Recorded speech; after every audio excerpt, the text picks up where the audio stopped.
അപ്പോൾ question paper discussion നമുക്ക് continue ചെയ്യാം. What is the basic function of neon tester? Neon ടെസ്റ്ററിൻ്റെ നമ്മുടെ ടെസ്റ്ററിൻ്റെ ബേസിക് ഫംഗ്ഷൻ എന്താണ്? നിയോൺ ടെസ്റ്ററാണ്. എന്താണ് അതിൻ്റെ ബേസിക് ഫംഗ്ഷൻ എന്നാണ് ചോദിക്കുന്നത്. അപ്പോൾ നിയോൺ ടെസ്റ്ററിൻ്റെ അകത്ത് ബേസിക്കായിട്ട് സിമ്പിളായിട്ടുള്ള മെക്കാനിസമാണ്. ഇപ്പോൾ നമ്മൾ ടച്ച് എന്തിനാണ് നിയോൺ ടെസ്റ്റ് ഉപയോഗിക്കണമെന്ന് ഇപ്പോൾ തന്നെ നിങ്ങൾക്ക് മനസ്സിലായിട്ടുണ്ടാവില്ല. നമ്മൾ ലൈൻ ടെസ്റ്റ് ചെയ്യാനാണല്ലോ എല്ലാ ഇലക്ട്രീഷ്യന്മാരും എല്ലാവരും ഉപയോഗിക്കുന്നത്. ഇതിലൊരു ടച്ച് ചെയ്യണ പോയിൻ്റുണ്ട്, സ്പ്രിങ് ഉണ്ട്, ഒരു നിയോണിൻ്റെ ലാമ്പ് ഉണ്ട്, പിന്നെ അതിൻ്റെ ഒരു റെസിസ്റ്റർ ഉണ്ട് അതിൻ്റെ അകത്ത്. എന്നിട്ട് അതാണ് നമ്മുടെ ഇൻസുലേഷൻ ഉള്ളൊരു മെറ്റാലിക് റോഡ്. അതിൻ്റെ ഏറ്റവും എൻ്റെ ഫ്ലാറ്റ് ബ്ലേഡ് ആയിരിക്കും ഉണ്ടാവുക ഫ്ലാറ്റ് ആയിട്ടുള്ള സ്ക്രൂ ഡ്രൈവർ സെറ്റപ്പാണ് ഉണ്ടാവുക. അപ്പോൾ നമ്മൾ ബേസിക്കലി ടച്ച് ചെയ്യുമ്പോൾ നമ്മൾ വഴി ഒരു എർത്തിലേക്കുള്ള ഒരു പാത്ത് കൊടുക്കുകയാണ് ശരിക്കും ചെയ്യുന്നത് ഈ കറണ്ടിന്. അപ്പോൾ അത് ഒരു ഹൈ റെസിസ്റ്റർ കൂടി ആയിരിക്കും അതിൻ്റെ പാത്ത്. അതുകൊണ്ട് നമുക്കത് ഷോക്കടി ഒന്നും ഉണ്ടാവില്ല. ഇപ്പോൾ ഈ ചില സമയത്ത് നമ്മൾ ടെസ്റ്ററിന് നമുക്ക് ഷോക്കടി ചെറിയ രീതി തരിപ്പ് കിട്ടുന്നത് ഈ റെസിസ്റ്റർ കംപ്ലൈൻ്റ് ആകുമ്പോഴൊക്കെയാണ്.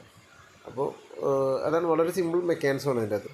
അപ്പോൾ ലൈവ് ആയിട്ടുള്ളൊരു സർക്യൂട്ട് മനസ്സിലാക്കാൻ വേണ്ടി, സർക്യൂട്ട് ലൈവാണോ അല്ലേ അല്ലെങ്കിൽ അതിൽ ഫേസ് ആണോ എന്ന് മനസ്സിലാക്കാൻ വേണ്ടിയാണ് നമ്മൾ ടെസ്റ്റർ ഉപയോഗിക്കുന്നത്. അപ്പോൾ അത് ഓപ്ഷൻ എ തന്നെ അത് കൊടുത്തിട്ടുണ്ട്. പിന്നെ കറണ്ട് മെഷർ ചെയ്യാനൊന്നും ഇത് മെഷർ ചെയ്യാവുന്നത് കൊണ്ട് പറ്റില്ല എന്ന് നമുക്കറിയാമല്ലോ. അതിന് വേറെ യൂസൊന്നുമില്ല. പിന്നെ ചിലതിന് വോൾട്ടേജ് ഇത്രയാണെന്ന് പറഞ്ഞ് കാണിക്കുന്ന പുതിയ ടൈപ്പ് ഇറങ്ങിയിട്ടുണ്ട്. ബേസിക് നിയോൺ ടെസ്റ്ററിൽ അതൊന്നും അവൈലബിൾ അല്ല. പിന്നെ useful installing neon light install ചെയ്യാൻ വേണ്ടിയല്ലല്ലോ ഇത് ഉപയോഗിക്കുന്നത്. നമ്മൾ ജനറലി ലൈൻ രണ്ടോ ഇല്ലെന്ന് ടെസ്റ്റ് ചെയ്യാനാണല്ലോ. അപ്പോൾ അതാണ് അതിൻ്റെ ആൻസർ.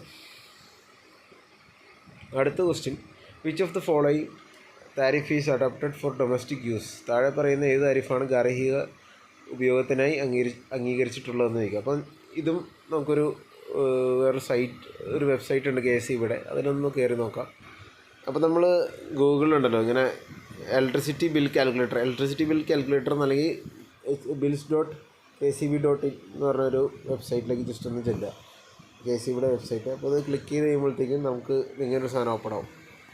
അപ്പോൾ ഇതിനകത്ത് നോക്കിയാൽ തന്നെ ഇപ്പോൾ നമ്മുടെ ചോദ്യത്തിലേക്ക് നമുക്ക് വരാം. ജസ്റ്റ് സിമ്പിളായിട്ട് നിങ്ങൾക്ക് മനസ്സിലാക്കാൻ ഒരു സാധനം പറഞ്ഞിട്ടുണ്ടെന്നുള്ളൂ. ഇലക്ട്രിസിറ്റി ബിൽ കാൽക്കുലേറ്റർ എന്ന് പറഞ്ഞ് കിടക്കുന്നുണ്ട്. അപ്പോൾ ഇതിൽ താരിഫ് എന്ന് പറഞ്ഞ് കിടക്കുന്നുണ്ടോ. നമ്മളിങ്ങനെ ക്ലിക്ക് ചെയ്താൽ 1A 4A 4B 5A 5B അങ്ങനെ കുറേ താരിഫുകൾ കിടക്കുന്നുണ്ടാവും. ഇത് വേറെ ഒന്നുമല്ല. താരിഫ് എന്ന് പറഞ്ഞാൽ നമ്മുടെ ഒരു റേറ്റ്. അതായത് ഫോർ എക്സാമ്പിൾ ഇത് വെച്ച് തന്നെ കാണിക്കും. ഇതിപ്പോൾ നമ്മുടെ വീടിൻ്റെ ഇപ്പോൾ നമ്മുടെ ചോദ്യത്തിനുള്ള ഉത്തരവും കൂടിയാണ് ഇതിൽ പറയുന്നത്. LT1A എന്ന് പറഞ്ഞ് കൊടുത്തിട്ടുണ്ട്. അതാണ് ഡൊമസ്റ്റിക് ബില്ലിങ്ങിന് വേണ്ടി ഉപയോഗിക്കുന്നത്. അപ്പോൾ ഫോർ എക്സാമ്പിൾ നമ്മൾ മാസം ഒരു 100 അല്ലെങ്കിൽ ഒരു 1000 യൂണിറ്റ് ഉപയോഗിച്ചു. 2 മാസം കൂടുമ്പോഴാണ് വല്ലതെന്ന് വെച്ചോ, നമ്മൾ 1000 യൂണിറ്റ് ഉപയോഗിച്ചു 2 മാസം ശേഷം. അപ്പോൾ നമുക്ക് ഇപ്പോൾ സിംഗിൾ ഫേസ് കണക്ഷനാണ് ഉപയോഗിക്കുന്നത്. നമുക്ക് എത്ര ബില്ല് വന്നു എന്ന് നമുക്കിതിൽ അടിച്ചു കഴിഞ്ഞാൽ നമുക്ക് കൃത്യമായിട്ടുള്ളൊരു ഉത്തരം ഇതിൽ കിട്ടും. കണ്ടോ 7000 സംതിങ് പറഞ്ഞ് അതിൽ എത്ര റേറ്റ് എന്നൊക്കെ പറഞ്ഞ് കിടക്കുന്നത് കാണാം. കണ്ടോ 7.9 യൂണിറ്റിന് റേറ്റ് എന്നൊക്കെ പറഞ്ഞ് കിടക്കുന്നതാണ്. ഇത് നമുക്ക് അതേപോലെ നമുക്ക് ഇത് ഇതും വെച്ച് നോക്കാം. 4A എന്ന് പറഞ്ഞു കഴിഞ്ഞാൽ മാനുഫാക്ചറിങ് യൂണിറ്റിനൊക്കെ ഉള്ളതാണ്. 4B എന്ന് പറഞ്ഞു കഴിഞ്ഞാൽ IT എനേബിൾ സർവീസിനുള്ളതാണ്. പിന്നെ നമ്മൾ സാധാരണ വീട് പണിയൊക്കെ എടുക്കുമ്പോഴത്തേക്ക് ഇത് 6F എടുക്കാറുണ്ട്, കൺസ്ട്രക്ഷൻ പർപ്പസിനുള്ളത്. അപ്പോൾ നിങ്ങൾ ഇതേപോലെ ഇതിൽ സ്ക്രോൾ ചെയ്ത് നോക്കിക്കഴിഞ്ഞാൽ നിങ്ങൾക്ക് ഇതേപോലത്തെ ചോദ്യങ്ങൾ വരാം, ഒരുപക്ഷെ വരാം. ഈ 6F എന്നുള്ളത് ഒന്ന് ഓർത്ത് വയ്ക്കുക. നമ്മുടെ കൺസ്ട്രക്ഷൻ പർപ്പസിന് എടുക്കാറുള്ളതാണ്. അതേപോലെ ഈ 1A എന്ന് പറഞ്ഞാൽ ഓർത്ത് വയ്ക്കുക, ഡൊമസ്റ്റിക്കാന്നുള്ളത്. ചെറിയ തിയേറ്ററുകളൊക്കെ 7C എന്നൊക്കെ പറഞ്ഞ് കാണാം ഇതിൻ്റെ അകത്ത്. ഇപ്പം നമ്മുടെ ജിമ്മുകൾക്കൊക്കെ 6LT6E കണക്ഷൻ കാണിച്ചേക്കുന്നതാണ്. നമുക്കിതിൽ അഡ്വാൻസ് എന്നൊക്കെ പറഞ്ഞ് വേറെ കുറേ ഓപ്ഷൻസൊക്കെ ഉണ്ട്. നമുക്ക് അത് വിശദമായിട്ട് ഞാനിവിടെ പറയുന്നില്ല, നിങ്ങൾക്ക് നോക്കാം, ഇതിൽ വർക്കൗട്ട് ചെയ്തൊക്കെ നോക്കാം. അപ്പോൾ നമ്മുടെ ചോദ്യത്തിനുള്ള ഉത്തരം ഏതായിരുന്നു എന്നുള്ളത് ഒന്നും കൂടി കാണിച്ചു കൊള്ളാം. LT1A ഡൊമസ്റ്റിക്കിന് വേണ്ടിയുള്ളത്, നമ്മുടെ സാധാരണ വീട്ടിലൊക്കെ ഉപയോഗിക്കുന്നത്, സിംഗിൾ ഫേസ് ആണെങ്കിലും 3 ഫേസ് ആണെങ്കിലും. അപ്പോൾ മനസ്സിലായല്ലോ, ഇതിൽ ഓപ്ഷൻ A ആണ് നമ്മുടെ ചോദ്യത്തിനുള്ള ഉത്തരം. താഴെ പറയുന്ന താരിഫിൽ ഏതാണ് ഗാർഹിക ഉപയോഗത്തിന് അംഗീകരിച്ചിട്ടുള്ളതെന്നുള്ളത്. ഇനി അടുത്ത ചോദ്യം, ഫ്യൂസിൻ്റെ ചിഹ്നം ഏതാണെന്നുള്ളതാണ്. ഈ ചിഹ്നങ്ങൾ സത്യം പറഞ്ഞാൽ വിശദമായിട്ട് തന്നെ കുറേ പറയാനുണ്ട്. എങ്കിലും ചോദ്യത്തിൻ്റെ ഉത്തരം ജസ്റ്റ് പറഞ്ഞു പോകാം നമുക്ക്. ആദ്യം ഇതിലും ഓപ്ഷൻ എ തന്നെയാണ് ഫ്യൂസിൻ്റെ ഉള്ള ചിഹ്നം. ഓപ്ഷൻ ബി വന്നേക്കുന്നത് ഇൻഡിക്കേഷൻ ലാമ്പുകളെ സൂചിപ്പിക്കുന്നു. ഓപ്ഷൻ സി സ്വിച്ചുകളെ ആണ് സൂചിപ്പിക്കുന്നത്. Option D D C source, ബാറ്ററിയോ അങ്ങനെ എന്തെങ്കിലും ഡി സി സോഴ്സിനെയാണ് സൂചിപ്പിക്കുന്നത്. ബാറ്ററി അല്ല, ഡി സിയുടെ ഒരു സോഴ്സ്, അതെന്തോ ആവാം, ഏതെങ്കിലും ഒരു. അപ്പോൾ അതിന് ഉത്തരം എന്ന് പറഞ്ഞു കഴിഞ്ഞാൽ സേഫ്റ്റി ആണ്, പേഴ്സണൽ സേഫ്റ്റി ആണ് ഒരു electrician. Most important precaution to be taken by electrician while attending a breakdown call.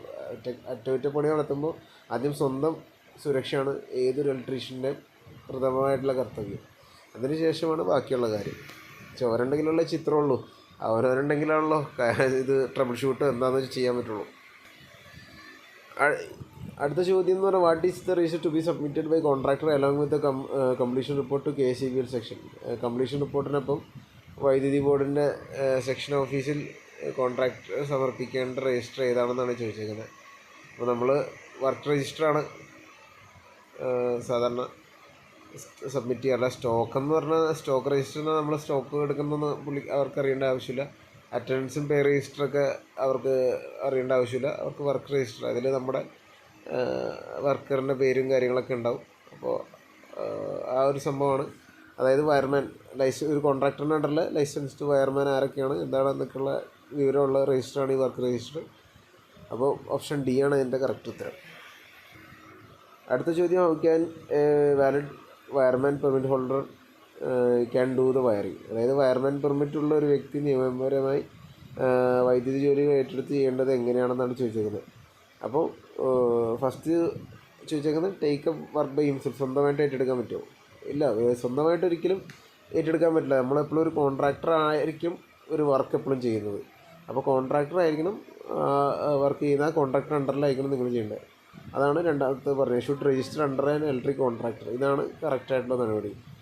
After submitting wireman licence at KCBL section office, KCBയുടെ അവിടെ കൊടുത്തിട്ട് ചെയ്തിട്ടൊന്നും കാര്യമില്ല. നോ ഫോർമാലിറ്റീസ് റിക്വയർഡ് എന്നൊക്കെ പറഞ്ഞിട്ടുണ്ട്. അപ്പോൾ അതല്ല അതിൻ്റെ ഒരു രീതി എന്ന് പറഞ്ഞാൽ, ടു ബി ഒഫീഷ്യലി നമ്മൾ പറയുമ്പോൾ എപ്പോഴും ഒരു കോൺട്രാക്ടറിൻ്റെ അണ്ടറിൽ നമ്മൾ രജിസ്റ്റർ ചെയ്തതിന് ശേഷം അങ്ങനെ ആയിരിക്കണം നമ്മൾ ചെയ്യേണ്ടത്. അല്ലെങ്കിൽ 3 വർഷം അത് C ക്ലാസ് കോൺട്രാക്ട് ലൈസൻസ് എടുത്തതിന് ശേഷം നമുക്ക് തന്നെ ചെയ്യാൻ പറ്റും.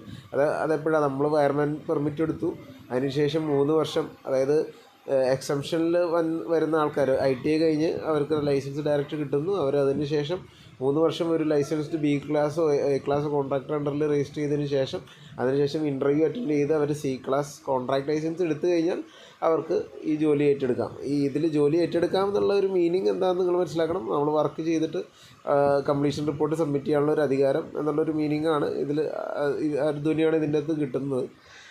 അപ്പോൾ ആ ഒരു കാര്യം ഇതിലും മനസ്സിലാക്കുക. ഇപ്പോൾ നമ്മുടെ നാട്ടിൽ പലരും അല്ലാണ്ട് ഇങ്ങനെ പല ഇതൊക്കെ ചെയ്തിട്ട് പേപ്പർ വേറെ ആരെ കൊണ്ട് ചെയ്യിക്കുന്നു. ബട്ട് നിയമപരമായിട്ട് ഇങ്ങനെയാണ് ചെയ്യേണ്ടത്.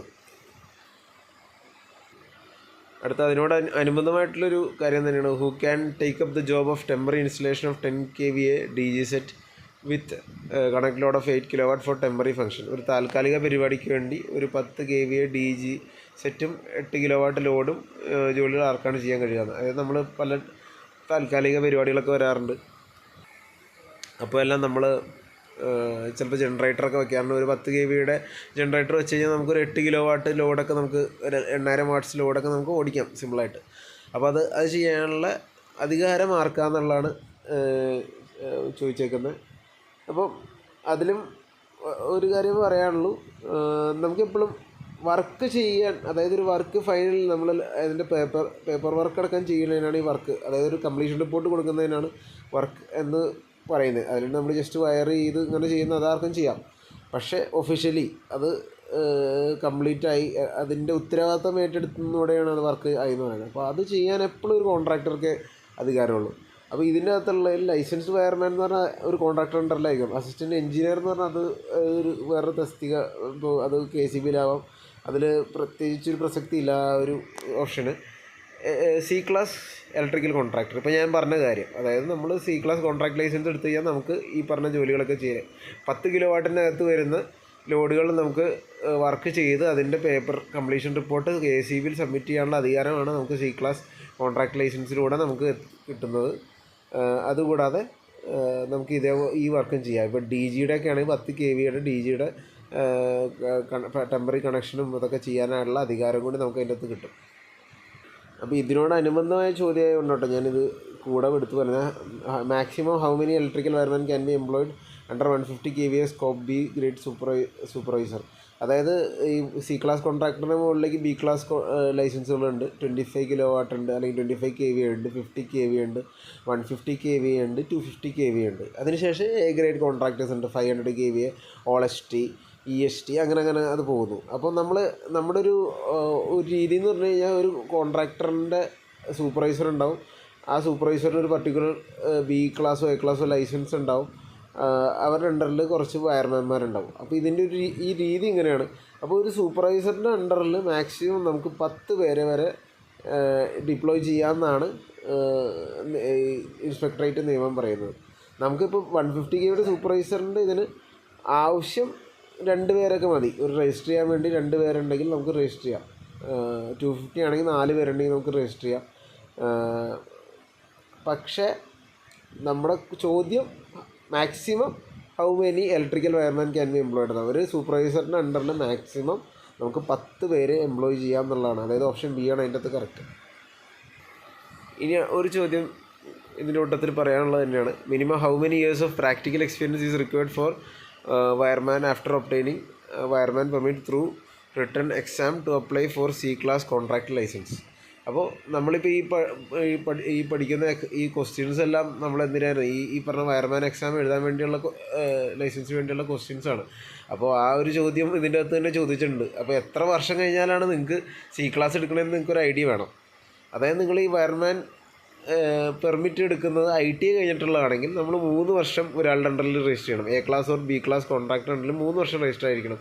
എന്നാൽ നിങ്ങൾ ഇത് പ്രാക്ടിക്കൽ എക്സ്പീരിയൻസ് ഇതിൻ്റെ അതായത് ഈ എക്സാം എഴുതിയതിന് ശേഷം ആണ് നിങ്ങൾക്ക് ചെയ്യേണ്ടി വരുന്നതെങ്കിൽ നിങ്ങൾ 5 വർഷം ഒരു B class or A class contractor അണ്ടറിൽ വർക്ക് ചെയ്ത് പ്രവൃത്തി പരിചയം നേടിയതിന് ശേഷമാണ് നിങ്ങൾക്ക് സി ക്ലാസ് കോൺട്രാക്ടർ ലൈസൻസിനുള്ള ഇൻ്റർവ്യൂവിന് അറ്റൻഡ് ചെയ്യാനുള്ള അർഹത നിങ്ങൾക്ക് കിട്ടുക.